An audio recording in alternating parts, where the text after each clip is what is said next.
Astrotometry log. It is July 19th, 2011. This is a follow-up on the earthquake watch that is associated with this particular coronal disturbance. And I wanted to go ahead and give some more comments about this. And maybe I'll just ride this one through till we see this quake or till we don't see it, whichever happens. There is another feature that is sort of forming here on this flank. There's some movement here on the coronal hole. And the theory is that the disturbance that we're seeing right here, right now, won't arrive here on the Earth for about 7 days. Now, that really is contingent on the activity of these active regions. And in the previous videos, I've mentioned that the activity of these regions really has a lot to do with the quakes in the way that they manifest in time more than in space. Solar wind has already arrived, but there was a sharp dip in the solar wind.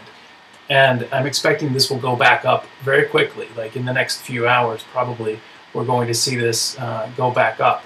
And so the time on this, the timing on this is really an unknown. And so I just wanted to sort of drag you through the process that I'm going through analyzing it. Now, if you go back to the major earthquake we just saw in Japan, this earthquake happened March 11th, 2011.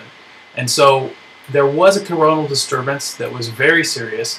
I was very concerned about this particular feature on the solar corona that was took the form of this just huge coronal hole.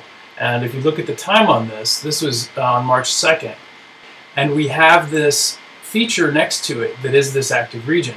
The difference between the feature that we're seeing and this feature is that there's only a single active region here.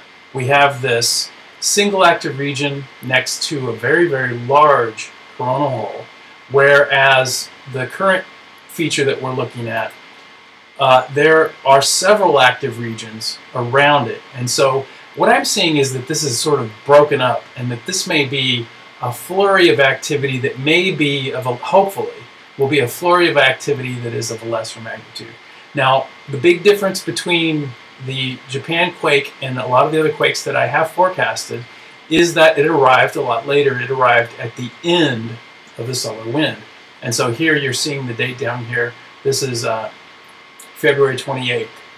And so it took another 11 days or so after the coronal hole had reached the face of the sun, the part of the sun that faces us, for the quake to manifest. And so I'm wondering right now, this is my best guess, this is sort of my best hunch, I'm wondering if we're going to see the same delayed effect with this particular disturbance. I'm suspecting that this disturbance will be associated with more of a delayed effect. And I want to keep an eye on this, and I'm going to maybe do another video or two. I'll try to improve the sound.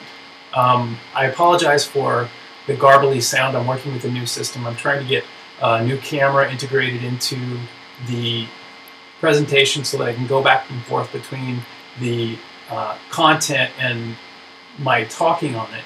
And so I apologize for the sound. Some of you may have thought I was drunk. No, I don't drink and vlog. It's just the microphone that I'm using right now is on my notebook. And so thanks for watching. And if you have any comments or questions, feel free to leave them. Again, I'm sorry about the sound. Thanks.